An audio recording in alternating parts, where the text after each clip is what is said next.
and an after. I had just finished reviewing a presentation in my Boston office when my phone rang. It was my son, Daniel. His voice sounded breathless, excited, full of the kind of joy only a new father can carry. "Mom, she is here. You have a granddaughter." For a second, everything inside me shifted. I had imagined this moment for years. I had imagined holding my first grandchild, brushing my thumb across her tiny cheek, whispering to her that she belonged in this world.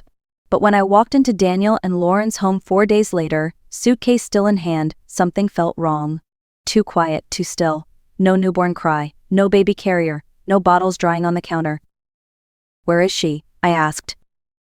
Daniel did not meet my eyes. Lauren stood behind him, perfectly composed, perfectly distant. Then Daniel said the words that hollowed out my chest. "We placed her for adoption." The room tilted. I heard my own voice, but it sounded far away. "What do you mean?" Lauren stepped forward, her tone smooth and practiced. "She is deaf. The tests confirmed it. We are not prepared to raise a child with that kind of limitation." Limitation. That was the word she chose for a 5-day-old baby. My granddaughter. I felt something inside me fracture, but right behind that fracture came another feeling. Something steady, something anchored, something I did not recognize as resolve until much later. I had lost her, but I was not done, not even close. This is the story of the child they threw away and the 12 years I spent searching for her. And this is how I found her. Daniel stepped back, opening the door just wide enough for me to enter. I remember the way the sunlight hit the hardwood floors, warm and golden, completely at odds with the chill settling into my chest. The house looked perfect, too perfect. A white sofa with not a wrinkle on it. Art lined up in precise symmetry. Everything polished, everything controlled, everything except the small fact that there was no baby anywhere. Lauren appeared from the kitchen wearing a cream blouse and diamond studs.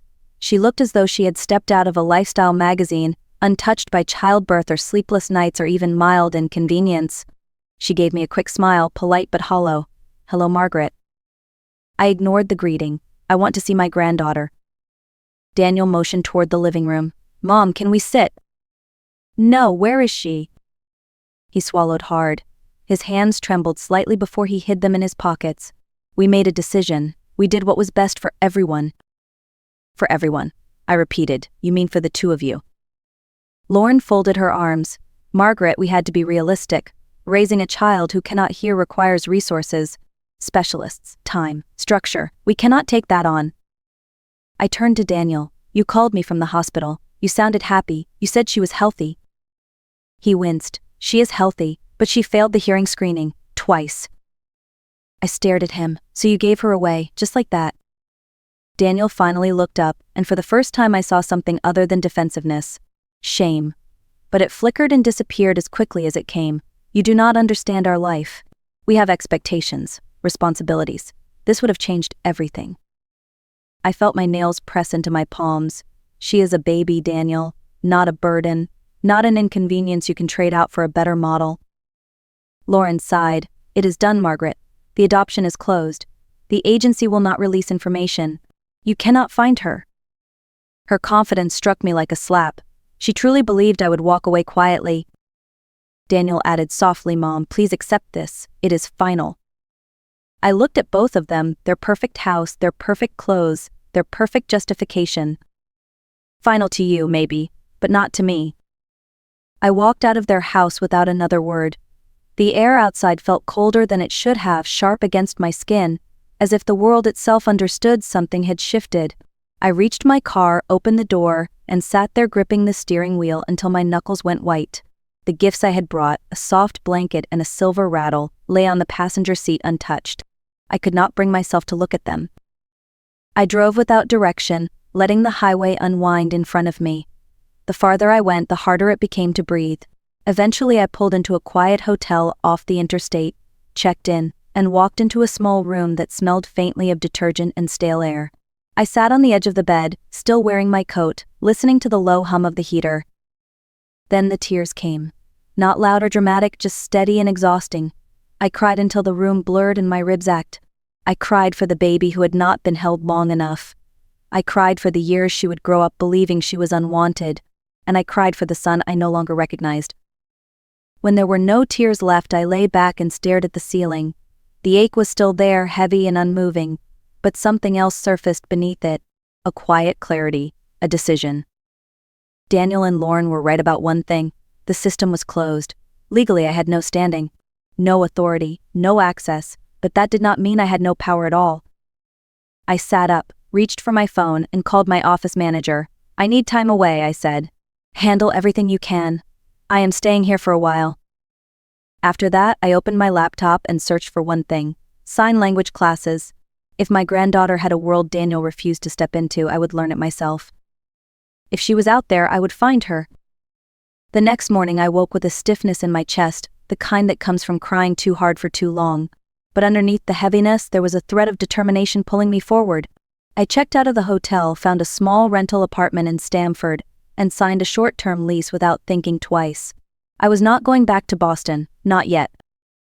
That afternoon, I met with the first private investigator I hired, a man named Grant Whitfield. He listened carefully as I explained what had happened, taking notes in a worn leather notebook. When I finished, he closed it gently. "It will be difficult. Closed adoptions are locked down. But I can try." Try. It was all I needed to hear. While Grant worked from the legal side, I began working from another angle. I signed up for my first American Sign Language class at the local library. The class met twice a week, and on the first evening, I sat in a circle of strangers feeling oddly nervous. The instructor, a patient woman named Alyssa, began demonstrating the alphabet. Her hands moved with ease. Mine felt stiff, clumsy, and completely uncooperative. I stayed after class to practice. The next morning, I practiced again. I practiced in line at the grocery store, in my car at red lights, in bed before falling asleep. My fingers cramped often, but slowly, the shapes began to stay in my memory. When I was not practicing, I was researching. I made a list of every adoption agency in Connecticut, then expanded to neighboring states. I bought a large map and pinned the locations with red markers. Every day, the map filled a little more. I started attending local deaf community events. At first, I was an outsider, hearing, awkward, and searching too openly for answers. People were polite but guarded. I understood why. Trust is earned slowly in a community that has spent generations being misunderstood. Still, I kept showing up. I learned to watch more than I spoke. I learned that in deaf culture, eye contact was everything. Facial expressions were part of grammar, and respect began with effort. Weeks turned into months. My hands improved. My confidence grew. My search widened. And even though the trail was cold, I told myself one thing every morning as I looked at the map on my wall. Somewhere on this board is the pin that leads me to her. The first year passed slowly, marked by early hope and steady disappointment. Grant, the investigator, sent updates every few weeks, but they were always the same. No records available, no leads to pursue, no cracks in the wall of confidentiality that surrounded closed adoptions. I thanked him each time, even though his messages cut deeper with every repetition. Still, I kept going. I expanded my map, adding pins in New York, New Jersey, Massachusetts, and Rhode Island. Some days I drove hours to visit an agency, only to be told politely that they could not help me. Other days the rejection was colder, as if my questions were an inconvenience. A few places were kind, offering sympathy but no answers. None of it stopped me. My ASL classes continued. I moved on from the alphabet to simple sentences, then to conversations. I was still far from fluent, but I no longer felt like a stranger in my own hands. At deaf community gatherings, people began to recognize me. Some remembered my story. Others simply noticed my persistence.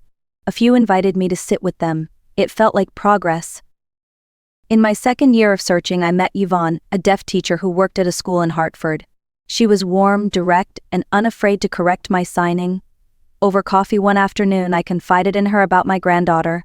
Yvonne watched my hands for a long moment before signing. "I will help if I can." Her support reminded me that I was not completely alone. Yet the dead ends kept piling up. The first investigator eventually admitted he had reached the limits of what he could legally do. I thanked him, paid him, and hired another. The second investigator lasted 8 months before giving me the same answer. The trail was too cold. I hired a third.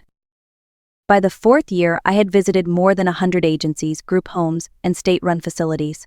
I kept a journal with dates, notes, and staff names documenting every conversation. It read like a catalog of hope lost and regained, over and over again. 5 years in, the ache of not knowing became part of my daily routine. I no longer cried when an agency turned me away. I simply drove to the next one. The map on my wall had grown crowded with pins, their colors fading in the sunlight. Every time I added another, I whispered to myself, one step closer. Some friends from Boston urged me to come home, to let go of the impossible, to reclaim the life I had put on hold. But they did not understand. I was not chasing a fantasy. I was chasing a child who had been discarded before she had a chance to understand the world. A child who deserved someone who would not give up. If I did not keep looking, who would? In my 12th year of searching, I had grown used to quiet mornings marked by routine. I would make coffee, review my notes, and choose the next place to visit. Hope had become something steady rather than sharp, something that lived quietly beneath the surface. I no longer expected breakthroughs, I simply continued. Then one Tuesday morning, my phone rang with an unfamiliar Virginia number. I nearly ignored it, but something made me answer. Is this Margaret Hale? The voice belonged to a woman who introduced herself as Kelly Morris, a social worker at a children's home in Richmond. Someone in the deaf community mentioned your search. We have a girl here who matches part of your story. Deaf, around 12, in care since infancy. My heart began to pound so hard I could barely speak. What is her name? We call her Lila, but that may not be her birth name. The records are incomplete. I did not wait for more details. I grabbed my keys and said, I am coming. I can be there in 7 hours. The drive to Richmond felt unreal. The highway blurred past as if the world were moving faster than I could process. I kept imagining her, a little girl living her whole life without knowing someone was searching for her. When I arrived, Kelly met me at the door, holding a thin file. There is not much here, she said apologetically. Born in Connecticut, placed in temporary foster care, returned at 6 months, deaf, no family contact. She led me outside to the playground. Children were scattered across the yard, laughing, running, calling out to one another. But one girl sat alone on a bench near the fence, her shoulders slightly hunched, her hands folded in her lap. That is her, Kelly whispered. I walked slowly across the yard. When I reached the bench, the girl looked up for only a second. Then she dropped her gaze the way someone does when they expect nothing good from strangers. I signed softly, hello, my name is Margaret. Her head lifted again, this time with surprise. She hesitated, then signed back, I am Leela. And just like that, after 12 years, I found her. 2 weeks after the DNA results confirmed what my heart already knew, I stood inside a small Virginia courtroom and watched a judge finalize the adoption. Lila sat beside me, her hands twisting nervously in her lap. When the judge asked if she understood what was happening, she signed and nodded. When he asked if she wanted to come home with me, she looked at me before signing one small word. Yes. A week later, we flew to Boston. Lila had never been on a plane before. She pressed her forehead to the window, watching the clouds as if she could memorize every shape. When I signed, "Are you all right?" she nodded quickly, as though she was afraid the moment might vanish if she looked away. The apartment felt too large at first. Lila walked through each room cautiously, not touching anything. She stood in the doorway of what would be her bedroom, staring at the bed, the small desk, the lavender blanket I had laid across the footboard. "It is yours," I signed. "Everything here belongs to you." She nodded but did not move. It would take weeks before she stepped inside without hesitation. I hired a deaf consultant named Miriam to help me adapt the apartment. She installed a visual doorbell that flashed bright lights, adjusted the lighting so Leela could see facial expressions clearly, and recommended a vibrating alarm clock for her room. The practical changes were simple. The emotional ones were harder. Lila ate quickly, as if someone might take her plate away. She apologized constantly, even for things that required no apology at all. Loud noises startled her. Unexpected touch made her pull back immediately.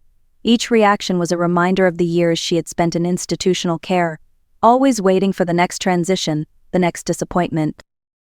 But there were glimmers too, little sparks. One evening, after dinner, I was washing dishes when she appeared beside me. She touched my arm gently and signed, "Thank you." Just that, nothing more. But it was the first time she had initiated a conversation on her own. I stepped aside so she could not see the tears in my eyes. It was small, but it meant she was beginning to trust that this place might truly be home. By the time spring arrived, Small changes in Lila began to show themselves. They came slowly, like the first soft signs of a season shifting, almost invisible unless you were watching closely. And I was always watching, not out of worry but out of awe. Her new school in North Boston had a dedicated program for deaf students. On the first day she clung to her backpack straps so tightly her knuckles paled. But when she saw other students signing freely in the hallway, something flickered across her face. Recognition, belonging, a world that matched hers. A week later, her teacher told me another girl had been trying to befriend her. A confident 14-year-old named Maddie, who signed boldly and laughed often. She reminded me of the kind of girl who refused to let anyone sit alone. I hoped she would be good for Lila. She was. I noticed the first sign of their friendship when Lila came home one afternoon with slightly mussed hair and ink on her hands. I asked how school was. She hesitated for only a second before signing, "Good," then added, "Maddie is funny." It was the most she had ever volunteered about her day. Soon, Lila joined the school's visual storytelling group, a performance club where students use sign language to express poetry and narrative. She practiced in front of the living room mirror, her hands moving with slow confidence as she learned to shape emotions through motion. When she performed on stage for the first time, I sat in the front row, blinking back tears as she signed a short piece about hope growing even in dark places. She was still quiet at home, still careful, still learning how to believe in stability, but she was no longer the girl who entered every room expecting to disappear. She was learning to be seen. Almost 3 years had passed when the past found its way back into my life. It was a quiet Tuesday morning. I had just poured a cup of coffee when my laptop chimed with a new message. The sender's name froze me in place. Daniel Hale. 16 years of silence, no calls, no apologies, nothing. For a long moment I only stared at the email, the letters of his name blurring slightly. I considered deleting it unopened, but a part of me, the part that still held the memory of the boy he once was, clicked it open. "Mom, I know I have no right to contact you, but I need to tell you something. Lauren and I adopted a son years ago. His name is Evan, he is 18 now. He asked about you. He wants to meet you." My chest tightened. I read the message again, then again. Daniel wrote about mistakes, about regret, about wanting to reconnect. He mentioned nothing about Lila, not one word. It was as if she had never existed. I closed the laptop slowly, letting the silence settle back into the room. The idea of meeting a grandchild I never knew felt complicated. The idea of seeing Daniel again felt heavier than I could name. When Lila came home from school that afternoon, she found me still sitting at the table. She dropped her backpack, walked over and touched my arm. "What happened?" she signed. I showed her the email. She read it carefully, her face unreadable. When she finished, she looked at me with calm, steady eyes. "What do you want to do?" "I do not know," I admitted. "Part of me wants to ignore it. Part of me wonders about this boy. He did nothing wrong." Lila thought for a moment, then signed, "If you want to go, I will come too." I stared at her, surprised. "You do not have to." She shook her head. "You should not face them alone." And in that moment, I realized something quietly powerful. She was no longer just the girl I had found. She was family. We arranged to meet at a small restaurant on the edge of downtown Greenwich, a place quiet enough that conversations did not have to compete with noise. I chose it carefully, neutral ground, public but intimate enough that no one could hide behind formalities. Lila sat beside me, her posture straight, her expression collected but alert. She had agreed to come, but I could tell she was preparing herself for anything. I was too. At 6:15, the door opened and Daniel walked in. He looked older than I remembered, older than his years. His hair had thinned, his shoulders seemed less certain, and the confidence he once carried so easily had faded into something strained. Lauren followed him, her elegance dimmed, her smile brittle, and behind them came a tall young man with dark hair and thoughtful eyes. "Evan." Daniel offered a hesitant smile. "Mom, thank you for meeting us." I nodded but did not rise. Lila watched him closely, her hand still in her lap but tense. Evan stepped forward before the adults could fill the silence. "Hi," he said with a warm sincerity that felt almost out of place at that table. "I have wanted to meet you for a long time." His voice held none of Daniel's carefulness, none of Lauren's forced grace. It was open. Genuine. We sat and Daniel immediately tried to smooth the air with small talk. How have you been? How is Boston? How is your work? But every time he spoke, it sounded like someone replaying an old script he no longer believed in. I turned my attention to Evan instead. Tell me about yourself. He brightened. I go to community college, still deciding my major, but maybe social work. I like helping people who feel out of place. Across from him, Lila's eyes softened. He noticed her watching and signed slowly, hello. Nice to meet you. Lila blinked, caught off guard, then signed back, you know sign language. A little, he said, signing clumsily but sincerely. I learned years ago. I am rusty. She corrected one of his hand shapes and his smile widened. They continued signing, awkward at first, then more natural as they found rhythm. Meanwhile, Daniel shifted uncomfortably, as though their connection interrupted the story he expected to control. When dinner ended, Evan asked if we could meet again. He looked at me with a mixture of hope and caution. I would really like to know you better. I surprised myself with how easily the answer came. Yes, Evan, we can meet again. Over the next few weeks, Evan visited us more often. Sometimes Daniel and Lauren brought him and stayed for a short, polite conversation. Other times Evan came alone, saying his parents had errands or appointments.